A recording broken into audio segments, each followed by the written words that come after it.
practice and play your normal with exams and everything else going on around this week? Well, I mean, it's tough. It's tough because obviously their minds are somewhere else besides basketball. But they do have to balance it. It's something that they've experienced for a few years for some of them. Only Shay really has experience balancing finals and basketball, but she's done a pretty good job this week. As a coach, do you want to have a game during this break, or would you prefer to just give them, say, 10 to 12 days off and then to pick it back up? Do you want to keep it kind of regular? Want to keep it regular, not maybe have a midweek game, just weekend to weekend. That way we can, figure out what our practice schedule will be, and they don't really have to focus on a game while having to study for their finals. Sure. But at the same token, is it kind of nice to get in here and maybe focus on some of the little things that when you're playing that you don't have a chance to do? Yeah, it is, and that's kind of the fun part as coaches.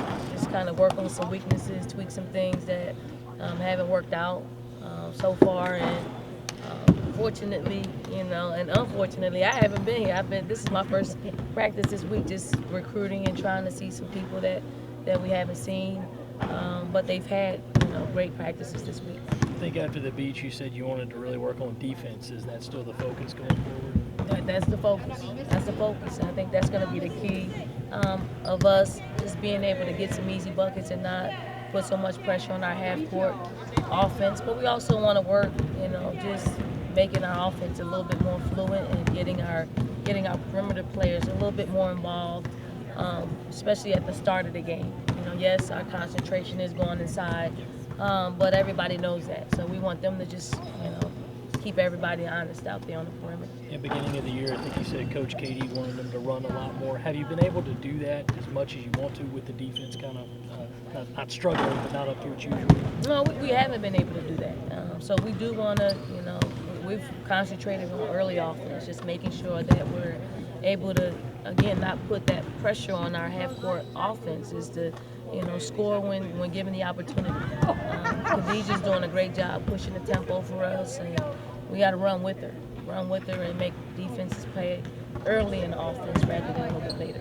Also, Bianca's been playing really well, in relief of Dee. Just how good is it to see her put together some really good stretches and, outside of that usual turnover? But she's learning. She was quick to, let me know that I put her in the fourth quarter, and we were up 2, and the league did expand when she was in the game, so I should trust her a lot more in the fourth quarter. So she said all that through text messaging, but I got it though. I mean, she did bank some. She put money in the bank. So she's not insufficient at this point, like she's been in the past. So it was good to see her play well, and good to see her at the end at the basketball game that was really important for us. What do you know about this one? Just know that they got 2 guards that can really fill a stat sheet up. So we got to be prepared for the things that they do well. They can put it on the floor, they can shoot it. Just some of the stuff that we've seen all season long. So for us, we gotta, do what we do. Our advantage is inside, and we want to continue to go inside. But we also want to gain some confidence with our perimeter players being able to just get more involved in the beginning of the game. Sure. Anything else for Coach? Thanks, Coach. Thank you.